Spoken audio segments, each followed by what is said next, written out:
nós decidimos dedicar esta mensagem, este culto, este ensino, falando sobre a reforma protestante. E com muita alegria nós fizemos o convite. Obrigado. Fizemos o convite e ele nos atendeu com muito carinho, o pastor Wellington. Por gentileza, chega aqui o pastor Wellington. Pastor Wellington é vizinho nosso aqui de Monte Alto, já esteve aqui cooperando algumas vezes. Ele é um professor de teologia, tem um livro escrito sobre a reforma protestante, né?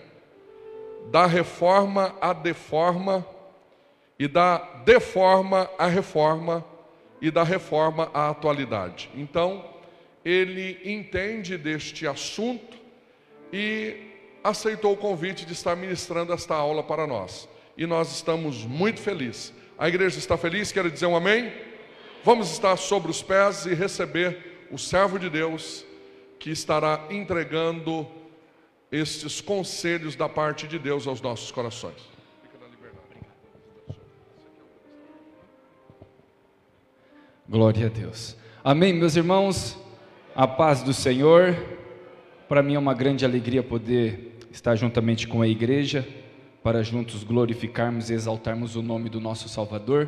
Podeis tomar assento, assente-se glorificando e exaltando ao nosso Criador. Quero, de primeira mão, agradecer a Deus pela vida do pastor Reginaldo, esse grande homem de Deus, que tem me dado essa oportunidade. Muito obrigado, pastor, pela confiança, pela hombridade e por estar sempre atento aos meus chamados. De vez eu mando, pastor, está aí? Ele, opa, estou aqui. E é um grande conselheiro e amigo. Obrigado, pastor. Que o nosso Deus continue abençoando, prosperando, enriquecendo, dando cada vez mais amor para que a obra do Senhor seja avançando, esteja sempre avançando para a glória do nosso Salvador. Meus irmãos, nessa noite nós estaremos falando sobre um assunto extremamente importante, extremamente urgente para os nossos dias atuais, pois eu escutei uma frase uma vez e isso ficou cravado no meu coração, e a frase diz assim: é impossível eu amar se eu não conhecer. E talvez seja esse um dos motivos que muitos entre nós não valoriza excessivamente o sacrifício de Cristo Jesus. Vem para os cultos ou diz ser cristão simplesmente por conta da moda da atualidade. Porém, quando nós olhamos para o passado, nós entendemos que a nossa história, ela foi banhada por sangue. Eu, na contracapa do meu livro, eu escrevo que a história da igreja é empolgante, é maravilhosa, porém nada romântica, porque os nossos irmãos, os nossos patriarcas, lutaram incansavelmente para defender a fé que foi entregue por Cristo Jesus. Nesse princípio, abra sua Bíblia, por gentileza, no livro de Atos dos Apóstolos, capítulo de número 2, vamos ler esse texto e daqui nós partiremos até a reforma protestante. Livro do Atos dos Apóstolos, capítulo de número 2, a partir do verso de número 42, que diz assim o texto das Sagradas Escrituras: e perseveravam na doutrina dos apóstolos, e na comunhão, e no partir do pão, e nas orações, e em toda a alma havia temor, e muitas maravilhas e sinais se faziam pelos apóstolos, e todos os que criam estavam juntos, e tinham tudo em comum, e vendiam as suas propriedades e bens, e repartiam com todos, segundo a cada um havia de mister, e perseverando unanimemente todos os dias no templo, e partindo o pão em casa, comiam juntos com alegria e singeleza de coração, louvando a Deus e caindo na graça de todo o povo, e todos os dias acrescentava o Senhor à igreja aqueles que iam de se salvar. A nossa igreja, ela iniciou logo quando Jesus Cristo ele morre. Jesus Cristo morre, ressuscita e dá uma ordem para os seus discípulos, pois em um período de 40 dias Jesus peregrinou durante a terra e com muitas provas irrefutáveis da sua ressurreição, ele diz para os seus discípulos que eram para ficar em Jerusalém até que do alto fosse revestido. Jesus é assunto ao céu e passando 10 dias, os seus discípulos estão reunidos em um cenáculo, aonde de repente veio um vento veemente, que invadiu todo aquele ambiente, todos foram cheios do Espírito Santo. A partir desse momento, a igreja do Senhor, ela começou a se desenvolver, porque a igreja começou a pregar sobre o Evangelho e sobre a salvação de Cristo Jesus. Todavia, a ordem era: fica em Jerusalém até que do alto fosse revestido. Nesse sentido, nós entendemos pelos textos bíblicos que a igreja ficou por um bom período estacionada dentro de Jerusalém. Porém, Jesus Cristo, ele nunca erra na sua ordem. Ordem dada, ordem cumprida. Quem Jesus levanta? Saulo de Tarso, conhecido sobre nós como o apóstolo Paulo. Saulo, ele começa a perseguir a igreja do Senhor. E a igreja do Senhor, ela começa a avançar, a sair debaixo de perseguição. Todavia, quem conduzia os passos da igreja é Jesus Cristo. Paulo então tem o seu encontro com Cristo no seu caminho de Damasco. De perseguidor ele sai para ser perseguido e anunciar esse evangelho. Então, dentro do livro de Atos dos Apóstolos, nós temos toda a estrutura sobre o crescimento inicial da igreja. Saulo de Tarso, Paulo de Tarso, ele faz a sua primeira, segunda, terceira e sua possível quarta viagem missionária, mostrando que a salvação é pela fé, a salvação é pela graça, que somente as Escrituras têm autoridade sobre a igreja, sobre o povo de Deus, que somente Cristo pode trazer a salvação e que somente Deus é digno de toda a honra, glória, louvor e exaltação. Chegamos no final então do livro de Atos dos Apóstolos, ano 65, o apóstolo Paulo junto com o apóstolo Pedro, eles se deparam com o viés do martírio.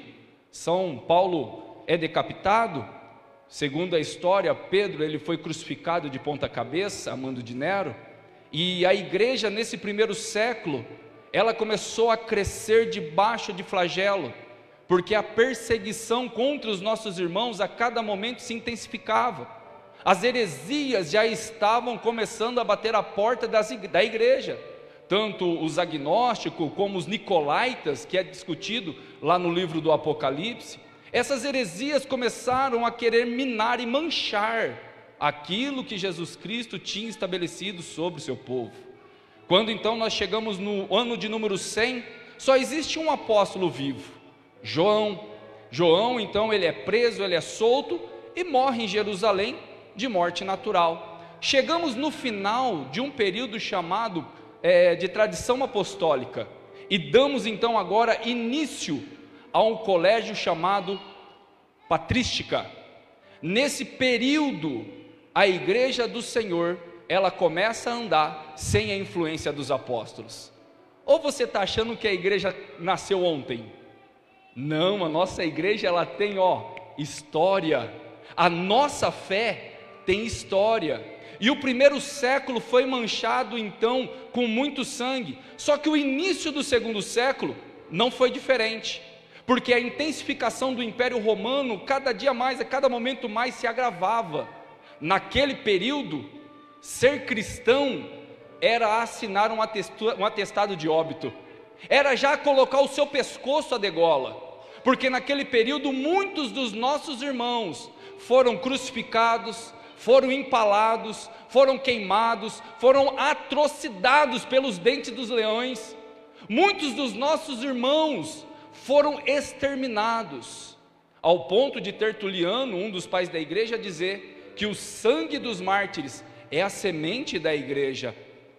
Policarpo, ao ir ser levado ao martírio, diziam para ele: Policarpo, você é um velhinho, é só você negue a Cristo Jesus que você está livre. Mas então Policarpo olha para aquela plateia e diz: por 86 anos eu sirvo o meu Senhor e Salvador, e Ele nunca me fez mal algum, como eu hoje poderia negá-lo? Então Policarpo passa pelo martírio, e nesse período do primeiro, segundo, no terceiro século, no finalzinho do terceiro século, a igreja passa pela sua pior perseguição, porque Domiciano ele se levanta, e além de ele perseguir os cristãos, agora ele começa a atacar a base doutrinária da igreja, que é as Escrituras. A nossa Bíblia, logo no segundo século, ela já começa a ganhar uma estrutura. Os livros primários, Mateus, Marcos, Lucas e João, eles já eram amplamente aceitos pela igreja. As cartas de Paulo também já era amplamente aceita, porém, ela não tinha um canon fechado como nós temos hoje. Isso daí aconteceu mais para frente, mas nesse período, a doutrina escrita já era a base doutrinária da igreja. É por isso que os pais da igreja levantavam desde já a bandeira das sola escrituras, porque não é a nossa vontade que prevalece, não é aquilo que eu acho que é a escritura, mas é a escritura que denomina ou me diz aquilo que eu tenho que fazer. Não é pela minha mente que eu crio uma doutrina. A Assembleia de Deus não foi criada porque alguém idealizou e fez. Não. A Assembleia de Deus, as igrejas reformadas, ela tem uma estrutura, uma base, e ela está firmada dentro das Sagradas Escrituras. Todas as vezes que Deus quer fazer uma reforma no meio do seu povo, Ele acha o livro perdido no meio do templo. Não foi assim com Josias? Não foi assim lá no Antigo Testamento? Por isso que eu sempre digo aonde eu passo, não existe avivamento de Bíblia com Bíblia fechada. Todo avivamento, todo despertar, toda mudança de caráter, toda metanoia vem através do ensinamento das Escrituras. É por isso que eu considero demais o pastor Reginaldo, pelos ensinamentos que ele passa para a DBJ, e é por isso que a igreja tem crescido, e não tem crescido aí maleavelmente, mas tem crescido em espírito e em verdade. Chegamos então no finalzinho do terceiro século, no começo do quarto século, anos 290 a 312. O Império Romano está dividido em dois. De um lado Constantino, do outro lado Maxêncio, e eles começam a guerrear. Então a história conta que Constantino teve um sonho, e nesse sonho apareceu um homem resplandecente e disse para ele: sobre esse sinal vencerás. E o sinal que Constantino diz ter visto foi o sinal de uma cruz. E miraculosamente Constantino manda todos os seus soldados pintarem uma cruz em seus armamentos e saem à batalha. Constantino vence a batalha com Maxêncio, trazendo então agora uma unificação dentro do império. E como Constantino teve esse sonho, a sua mãe pendia já para o cristianismo, Constantino vai lá no ano 312 e estabelece um edito chamado Edito de Milão. Esse edito trazia para o povo que estava sendo perseguido agora uma brandura, um momento de paz. E a igreja agora, a partir do ano 312, começa a vivenciar uma paz que nunca tinha sido vista no meio da igreja. Porque lembra que os 3 primeiros séculos, quem era a igreja já estava condenado à morte. A partir agora desse edito, o negócio muda. A igreja começa a ter uma outra roupagem. No ano 315, a igreja ela já começa a flertar com alguns elementos do paganismo. E nesse momento é denominado um momento de declínio da igreja. Talvez se eu e você estivéssemos lá, nós com certeza levantaríamos a bandeira da paz e falaríamos: Deus está cuidando do seu povo, porque agora nós temos paz. Até agora nós estávamos morrendo e agora nós estamos tranquilos. Só que agora o problema começou a ser interno, não mais de fora para dentro, Note que aquilo que vem de fora para dentro não destrói a igreja. É por isso que o governo pode ser de esquerda, o governo pode ser de direita, pode ser de centro, pode ser de reto, pode ser do que for, porque o que vem de lá para cá não destrói a igreja, porque o que está no meio de nós é maior do que aquele que está lá no mundo. Nesse sentido, agora Satanás muda a estratégia, e ele começa a atacar de dentro para fora, e ali começa a ter as controvérsias. No ano 325, temos então na história o primeiro concílio ecumênico da igreja, com Constantino presidindo lá em Alexandria. Nesse sentido, na Turquia, desculpe, Nicéia. Nesse sentido, o que é igreja católica? Católico significa literalmente universal. Nesse período de 325, a igreja é católica, mas não do jeito que nós conhecemos hoje. Ela é católica porque não tinha outras igrejas, só existia uma. A ideia de ter Assembleia de Deus, Presbiteriana, Batista, Metodista, Quaker, Wesleyano e tudo mais, isso daí veio depois da Reforma. Mas antes da Reforma Protestante, só existia uma igreja, 325. Esse concílio dura aproximadamente 65 dias, aonde se trataram um assunto extremamente importante, que é a base doutrinária da nossa igreja. Se levantou um presbítero de Alexandria chamado Ário, e esse Ário, ele dizia que Jesus Cristo, ele era uma criatura, a mais sublime de todas, mas não era Deus, ela era uma criatura. Ário se levantou de um lado, Atanásio se levantou do outro, falando: não, o nosso Senhor Jesus Cristo não é criatura, Ele não é o princípio, mas Ele é o principiador de todas as coisas, Ele é o proeminente, é o que está acima de todas as coisas, dando então o estabelecimento da doutrina trinitariana. Foi no concílio de Nicéia de 325, aonde se estabeleceu para a igreja do Senhor, que tanto o Pai, o Filho e o Espírito Santo são Deus. Não existe uma divisão entre eles, mas é consubstancial. Um é da mesma essência do que o outro, totalizando a divindade perfeita. A partir do ano do 325, a igreja ela começa a ter muitos confrontos em relação a isso, porque o arianismo crescia de um lado, o trinitarianismo crescia do outro. Porém, o Senhor é aquele que governa o seu povo, e a verdade absoluta da divindade, da triunidade, ela prevalece até os dias de hoje. E ela é irrefutável, porque as próprias Escrituras nos dá base para garantirmos que Jesus Cristo é Deus, que o Espírito Santo é Deus e que o Pai é Deus, que é aquele que rege a igreja do Senhor. Acabamos o ano 325, 382, ali no concílio de Constantinopla, tem mais um concílio, para se discutir novamente a respeito do arianismo.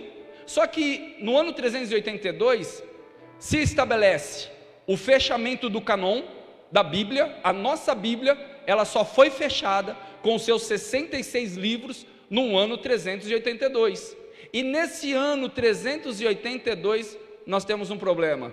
Sabe qual é? A igreja, ela se estabelece no Império Romano, criando-se então a Igreja Apostólica Romana. A partir desse momento, 380, início do 5º século, aí o negócio começa a degringolar. Aí a igreja começa a descer a ladeira abaixo, que é um período chamado período da deforma da igreja, aonde a igreja começa a perder aquela característica de que eu vim falando para vocês até agora. Agora daqui para frente, coisas pagãs começam a se infiltrar dentro da igreja, tais elas como a doutrina do purgatório, água benta, persinário, venda de indulgências, que é a venda da salvação, relíquias. As pessoas começavam a comprar fetiches em nome de Deus, misturando a sua fé. Era muito comum naquele período as pessoas pegarem garrafinha com um líquido branco e dizerem assim: eis aqui o leite do seio de Maria. E as pessoas compravam. Erasmo de Roterdã, pastor, diz o seguinte, que se juntássemos todas as lasquinhas da cruz de Cristo que foi vendida nesse período, dava para se construir uma arca de Noé. Calvino diz que se juntasse as lasquinhas, nem 100 homens conseguiria carregar de tanto que venderam. E você acha que isso está diferente hoje? Você tem visto aí uns tijolinhos ungidos vendidos aí para a rua? Vassourinha ungida? Diz um professor meu, que ele me chamava de Frei, agustiniano ainda, por causa da carequinha. Ele falava assim: ô Frei, o cachorro é o mesmo, só muda a coleira. Cumprindo-se o que a palavra diz, o meu povo é destruído porque lhe falta conhecimento. Quem não conhece a história comete os mesmos erros do passado. E muitas das coisas que nós abraçamos hoje foi combatida lá atrás. Hoje é muito comum você ver na internet pessoas vendendo profecia, vendendo terreninho no céu. E tudo isso permeou a igreja no ano 500 até o 1517. No ano 1200, quando nós entramos no período da escolástica, porque agora acaba a patrística e começa o período da escolástica, que é conhecido também a Idade das Trevas ou Idade Média. Naquele período ali existe um dos filósofos do momento chamado Tomás de Aquino, e um sacerdote pegou Tomás de Aquino e levou ele até na sua paróquia para mostrar os tesouros da igreja. E naquele momento o sacerdote olha assim para Aquino e fala assim: ó, tá vendo tudo isso, os nossos livros, as nossas relíquias? Hoje nós não podemos mais dizer que nem Pedro, não temos ouro e nem prata. Tomás de Aquino olha para ele e diz assim: também não podemos dizer levanta e anda. Porque a igreja estava rica, ensoberbecida, mas pútrida espiritualmente, a cada momento mais se distanciando. E aí entra o período da Inquisição, o Tribunal do Santo Ofício, onde pessoas eram mortas por professar a sua fé. Porém, nesse período, Deus sempre levanta seus arautos. Ali nesse meio se levantou um homem chamado John Wycliffe, aonde ele estabeleceu 36 teorias sobre a bula papal. Porém, a igreja se levantou e falou: é um herege, mate ele. Porém, o legado de John Wycliffe se tornou na tradução da Bíblia inglesa, a Bíblia Maior, dando impulsionamento para mais um dos pais da igreja, chamado Giordino Savonarola, um homem que pregava eloquentemente a palavra e contra os luxos do império, e ele promovia as fogueiras santas, só que não é igual essa que nós vemos. A fogueira que Savonarola promovia era para as pessoas queimarem as suas imagens de escultura, queimarem os seus livros de inquisição, queimarem os seus livros de bruxaria, queimarem as suas relíquias e confessarem somente Cristo como Salvador. Porém, a igreja levantou contra ele e matou ele. Um outro reformador, John Hus, um dos homens mais fervorosos que pregavam na Boêmia, a igreja prendeu ele para ele revogar os seus ensinamentos. E sabe qual foi a fala dele no meio das chamas? Ele disse: hoje vocês estão queimando um ganso, porque Hans em búlgaro significa ganso, mas daqui a 100 anos Deus levantará um cisne e vocês não poderão mais contê-lo. Passa-se um período de 100 anos, Martinho Lutero afixa as suas 95 teses na porta de Wittenberg, na catedral lá na Alemanha. A nossa história nesse período foi obscura. Quer entender um pouquinho mais? Pesquise, e você vai ver o quanto que estávamos perdidos nesse período. E eu estou falando da igreja. No ano 1000 existiu um cisma, o grande cisma, onde dividiu a igreja do Oriente e a igreja do Ocidente. Nós fazemos parte da igreja do Ocidente, porém tem toda uma história na igreja do Oriente, aonde teve muitas coisas ali também que a reforma chegou ali. Quando então nós chegamos perto de Lutero fixar as suas 95 teses, nós estamos no ápice da decadência da igreja, porque as pessoas estavam comprando literalmente a salvação. No ano de 1500, o Papa Leão X estava construindo a Basílica de Roma, que é o Vaticano, aquele império fantástico, de uma obra-prima da arquitetura. Porém, muito sangue derramado por conta daquilo ali. Naquele período existia um homem chamado John Tetzel, e ele era tão escandaloso na sua argumentação em relação ao inferno, que ele criava suas peças teatrais, para que de alguma maneira as pessoas se sentiam oprimidas e com medo, e poderiam comprar uma bula papal para obter segurança na eternidade. É dele aquela frase tão célebre desse período, que dizia assim, que quando uma moeda caía no gasofilasto, uma alma se desprendia do purgatório. Olha só como que nós estávamos, olha como que a igreja estava. E até que um dia, esse homem foi pregar na Alemanha, e no ano de 1515, Lutero, ele tinha acabado de se deparar com o texto de Romanos 1,17, o justo viverá pela fé. E esse texto para Lutero foi uma virada de chave, foi realmente uma metanoia. Martinho Lutero, ele não era uma pessoa desleixada. Martinho Lutero, ele era tão devoto ao Deus que ele acreditava servir, que ele era muito normal encontrar ele desmaiado de tanta flagelada que ele se dava por conta do seu pecado. Conta um biógrafo dele que um padre olhou um dia para Lutero no confessionário e falou assim: Lutero, o dia que realmente você tiver um pecado interessante para me falar, você vem, porque até agora você só veio aqui confessar do nada.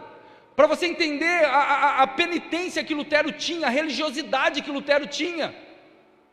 Mas quando ele se deparou com as Sagradas Escrituras, as escamas caíram das suas vistas.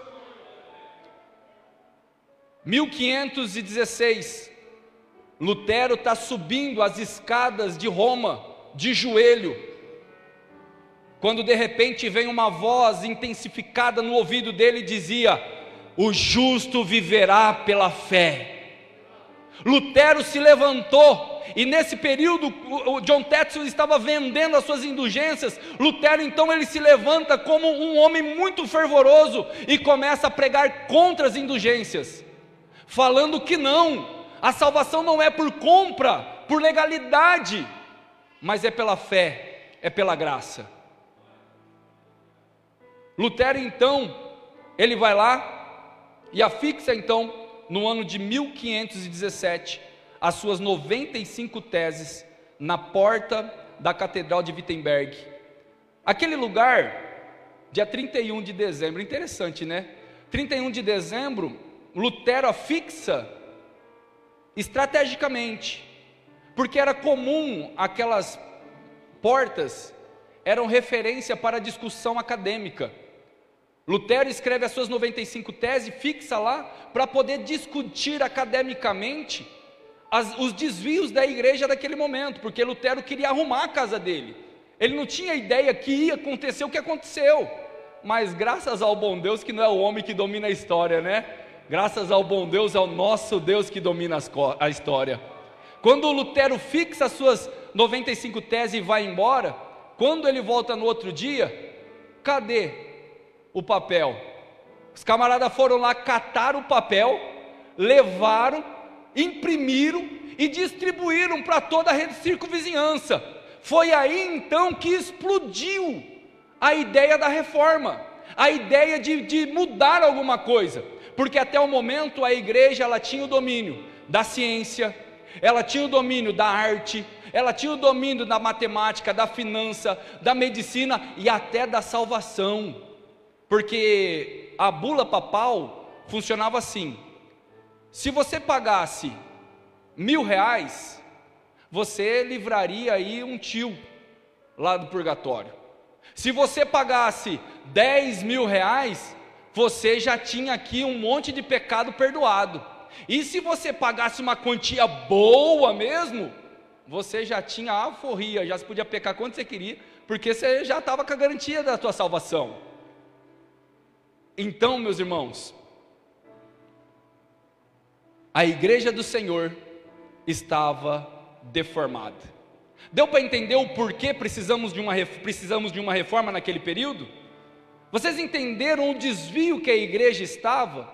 A igreja se formou nos 3, 4 primeiros séculos, depois do 5º século até o século XVI, foi se degringolando, e a partir do século XVI, a igreja ela traz esse nome, reforma, que é trazer a forma. Reforma não é nada novo, não é estabelecer novos princípios, não é estabelecer novas ideias. Reforma é resgatar aquilo que já estava estabelecido, e não foi qualquer um que estabeleceu aquilo que nós cremos. Aquilo que nós cremos foi estabelecido por aquele que é o Senhor do céu, é o Senhor da terra, é o autor, é o consumador, é aquele que conduz o seu povo por linhas tortas, mas segundo a sua vontade. Num período de 100 anos, a igreja, ela começa a sistematizar a 5 sola. A 5 sola, ela não é uma obra única de Martinho Lutero, não. Naquele período ali, nós temos diversos reformadores. Podemos citar Lutero, Zwinglio, John Knox, podemos citar Jacob Armínio, que é um dos patriarcas da ideia arminiana. Nós podemos citar John Tetzel e várias outras pessoas que defendiam exatamente essas bandeiras. E 100 anos depois aproximadamente, a reforma ela é sistematizada, e em forma resumida, ela se baseou nesses 5 pontos da reforma protestante. Os 5 sola, ela não pertence a uma instituição. A 5 sola, ela não pertence a um tipo de pensamento. Não, a 5 sola, ela pertence à igreja. Por quê? Porque a 5 sola remete às escrituras. Nós não fizemos as 5 solas e defendemos as 5 solas. Não, as 5 solas, ela nos ajuda a defender a nossa fé. É por isso que levantamos as bandeiras, as 5, somente as escrituras, somente a fé, somente a graça, somente Cristo e somente Deus merece toda a glória. Por quê? Somente as escrituras. Note que o primeiro pilar é as escrituras, porque contra a mediação dos santos, contra as distorções, contra tudo aquilo que a tradição colocava como decreto, porque o papado, ele se levantou como uma autoridade no meio da igreja, e é ele que decidia as coisas, é ele que decidia quem ia viver, é ele que decidia quem ia morrer, é ele que decidia as doutrinas. Agora as pessoas não tinham mais que se discutir para mudar as ideias, bastava convencer um único homem, e aquele homem tomava conta de todo o crelo. É nesse sentido que a ideia episcopal foi combatida pelos reformadores, dizendo que não, nenhuma autoridade está acima das escrituras. Eu posso vir aqui e falar um monte de coisa bonita, mas se não tiver base nas escrituras, tenha como maldição, tenha como anátema. Ou não foi isso que Paulo disse? Se qualquer um outro pregar qualquer evangelho a não ser o que está escrito, tenha como maldito, tenha como anátema. E aqui está a responsabilidade da igreja, de entender o que é as escrituras.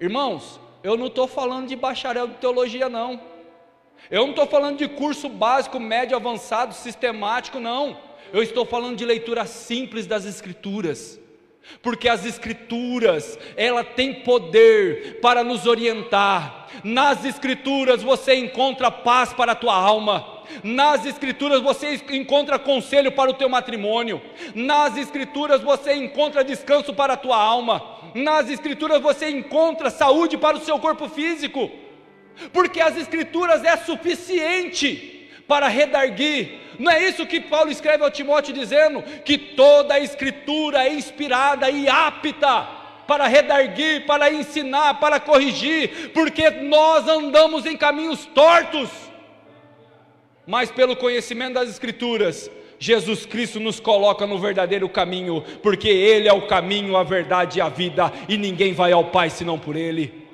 E como eu digo que eu conheço Jesus, sendo que eu não leio ela? Porque Jesus mesmo disse: cuidai e examinar as escrituras, porque acharás vida eterna. O meu povo é destruído porque lhe falta o conhecimento das escrituras. Cutuca teu irmão aí e fala assim, ó: somente as escrituras. Fala aí para ele: somente as escrituras. Pastor, eu sempre quis fazer isso, viu? Somente as escrituras, irmãos. É ela que nos dá o parâmetro e a diretriz do caminho que nós devemos de andar. É por isso que o mundo está perdido, porque lhe falta o temor, e o temor vem pelo conhecimento das escrituras.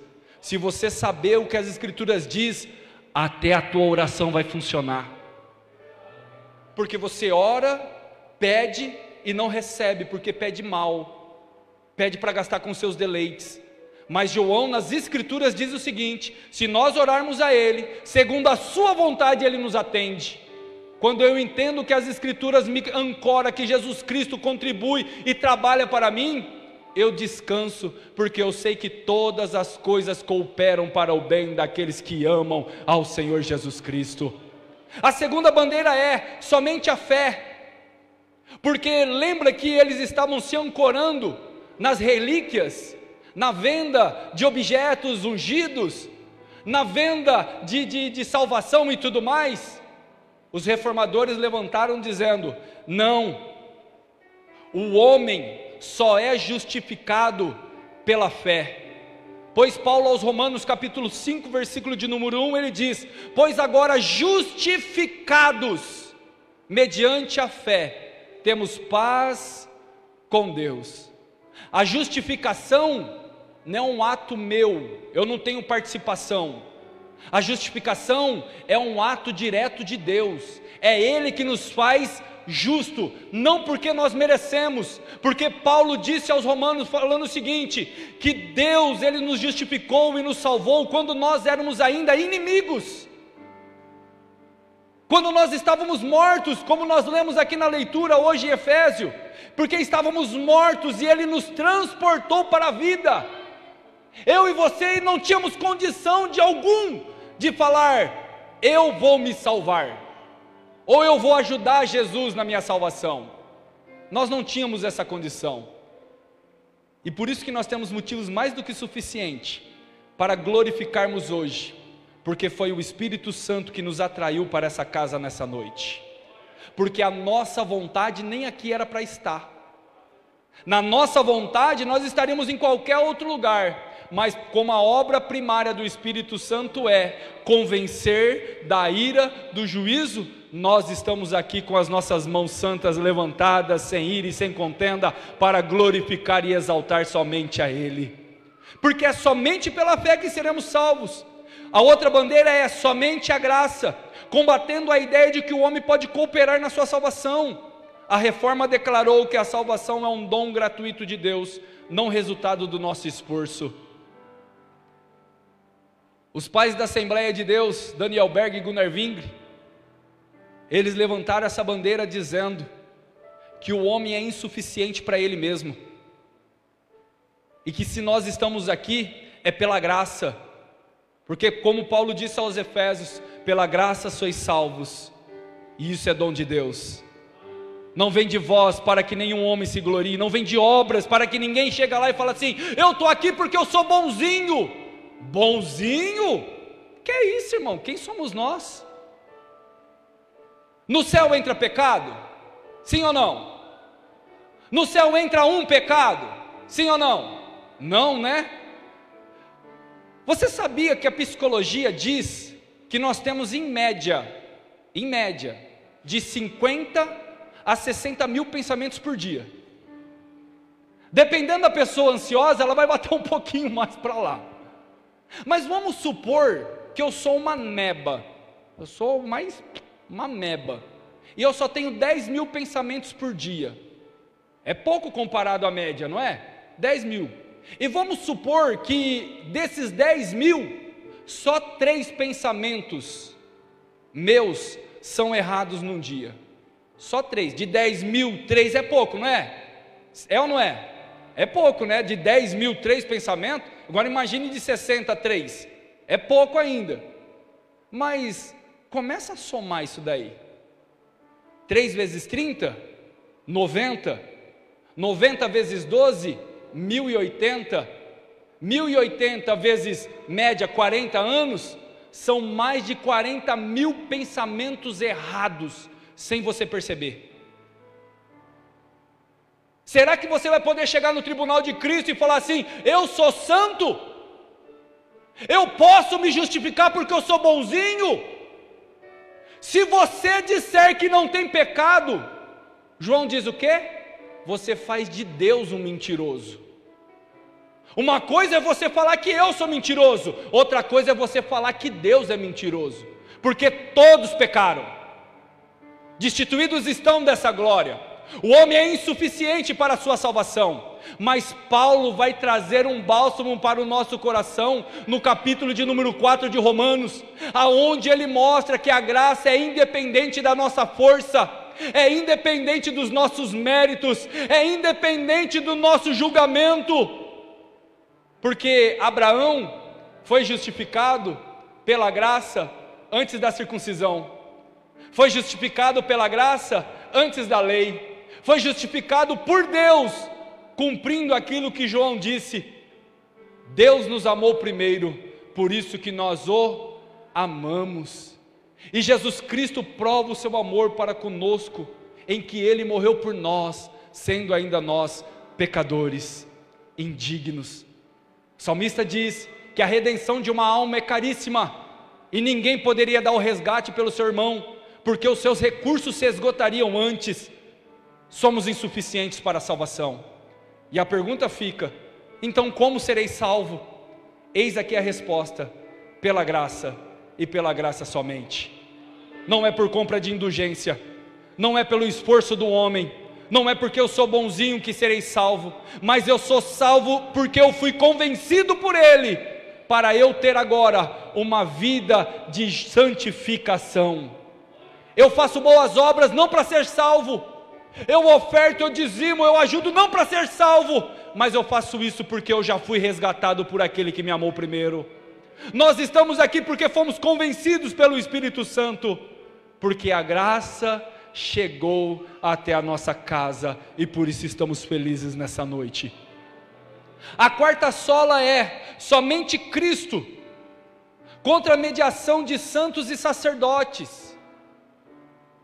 Meus irmãos, naquele período era muito comum o católico romano ir lá e fazer oferenda aos seus santos, Santo Antônio, São Carpiné, São Pedra, São tudo, e pediam a Maria para que intercedessem para Cristo, para que Cristo intercedesse para o Pai.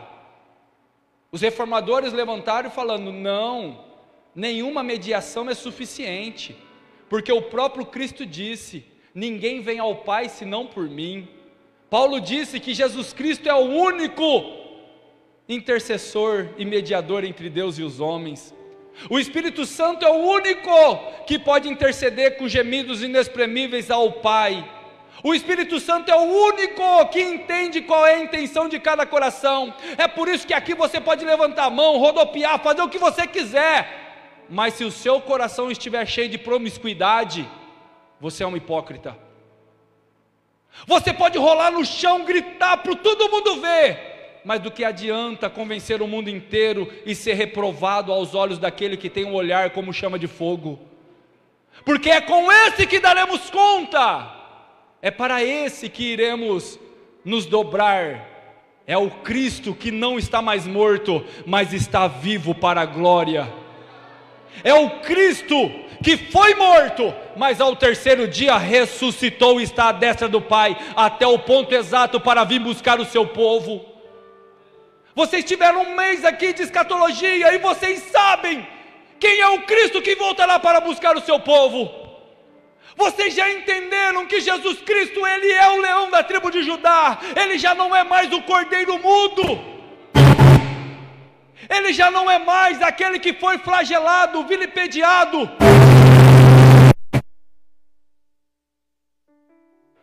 Hoje Ele é aquele que tem o olhar como chama de fogo, é aquele que tem o cabelo branco como um lã, é aquele que tem o pé como um latão reluzente, é aquele que tem na sua coxa escrito Senhor do Senhor, é Ele que voltará para buscar o seu povo. Então eu e você temos que confiar somente em Cristo, saber que Ele é o único mediador entre Deus e os homens, e a Ele nós devemos de reverenciar, confessar os nossos pecados, porque pela fé a graça ativa o fruto do Espírito. Sabe quando é que você reconhece um homem de Deus? Não é porque ele coloca a mão sobre um aleijado e o aleijado sai andando, não. Pode acontecer? Pode, mas não é isso que caracteriza um homem e uma mulher de Deus. O que caracteriza um homem e uma mulher de Deus também não é porque ele revelou a sua vida inteira, apesar de um homem e uma mulher de Deus poder fazer isso. O que caracteriza um homem e uma mulher de Deus é evidenciados pelos seus frutos, pelo fruto do Espírito. Porque naquele dia muitos lhe dirão: mas Senhor, em teu nome nós expulsamos demônio, em teu nome nós fizemos sinais, prodígios de maravilha. E Jesus vai olhar para eles e dizer: apartai-vos de mim, porque eu não vos conheço. Notem que eles faziam prodígios de milagre e maravilha. Não é pouca coisa isso não, irmão. É uma pessoa não ter um braço e nascer um braço ali, é a pessoa ter a mão torta e a mão esticar. Isso é prodígio, isso é milagre, isso é maravilha. Só que isso daí não vale nada diante daquele que nós vamos prestar conta, desse Cristo. É por isso que os reformadores levantaram: somente Cristo é mediador entre Deus e os homens. Que essa bandeira continue levantada no nosso meio, e você vai evidenciar se você é um homem ou uma mulher de Deus, e se eu sou um homem ou uma mulher de Deus, é pelos frutos do Espírito, que é amor, temperança, domínio próprio, longanimidade, hospitalidade e toda aquela carreira, porque isso daí é fruto de arrependimento e entra num processo de santificação, sem a qual ninguém verá o Senhor. E a última somente a Deus dar glória. Sabe por quê? Porque a glória estava indo para o homem. O Papa naquele momento, ele se colocava no lugar de Deus, aonde ele era, até hoje ele é considerado por muitos o anticristo, porque anticristo, meu irmão, não é necessariamente aquele que planeja algo maléfico, mas o anticristo verdadeiro é aquele que usurpa a glória de Deus. É por isso que João disse: já entre vós muitos anticristos, no plural, porque existe muitos homens que se levantam na frente da glória de Deus e faz os milagres, pregam bonito, mas quando a glória vem, ele não sai da frente para a glória ir para Deus, ele toma tudo para ele. Está diferente hoje? Quantos homens vaidosos que nós temos em cima dos nossos púlpitos, quantos homens vaidosos que nós temos na internet, nós temos nas igrejas, homens que ficam fraudulosamente pregando o evangelho, pregam um evangelho até bonito e genuíno, mas se a igreja do Senhor não tiver discernimento do alto céu, ela se corrompe. Ah, pastor, mas ninguém pode destruir a igreja. Não pode? Aonde que está a igreja de Éfeso? Aonde que está a igreja de Laodiceia? De Esmirna, Pérgamo, Tiatira, Éfeso. A igreja de Éfeso, meus irmãos, aos nossos olhos, era a igreja mais estruturada e sublime. Leia o texto que você vai ver que a igreja, ela rejeitava os falsos profetas, ela evangelizava, ela ensinava, ela sofria aflição, tribulação, era uma igreja modelo. Mas Deus olhou para ela e deu uma das maiores repreensões de todas as cartas. Tenho, porém, contra ti que deixastes o teu primeiro amor.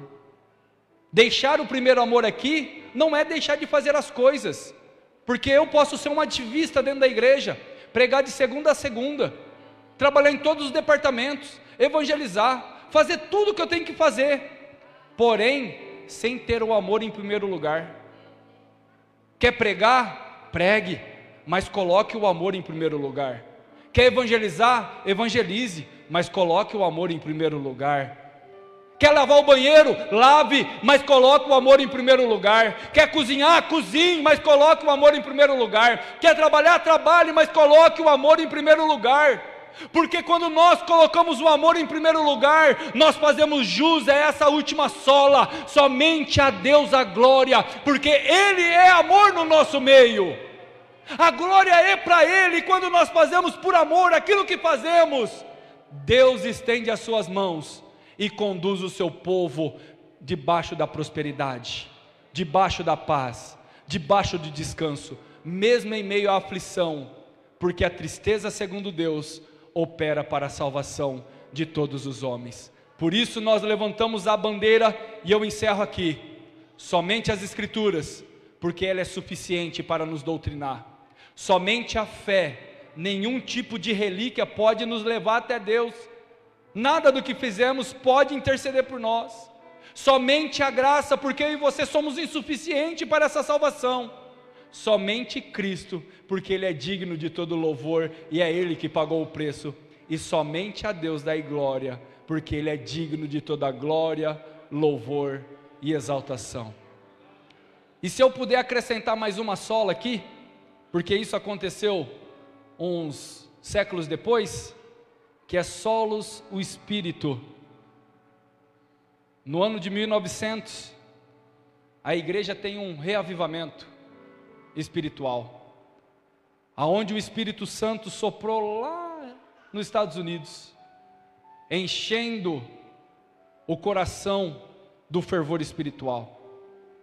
No ano 1910, Daniel Berg e Gunnar Wingre chega a essa terra, terra de ninguém, terra bombardeada pelo paganismo, catolicismo e alguns focos da reforma, como a igreja presbiteriana e batista. Mas quando Daniel Berg e Gunnar Wingre chega aqui no Brasil, eles veem uma terra abençoada, e vai lá e finca as estacas da Assembleia de Deus, aonde eles levantaram a bandeira que Jesus Cristo cura, batiza, salva, e que em breve voltará para a glória e louvor do seu nome. Que o Deus do céu possa continuar abençoando a igreja, prosperando, enriquecendo, trazendo, que Deus possa derramar paz, prosperidade, amor, longanimidade, que os frutos do Espírito sejam evidência da salvação dessa igreja, em nome de Jesus. Meu pastor, muito obrigado por essa oportunidade.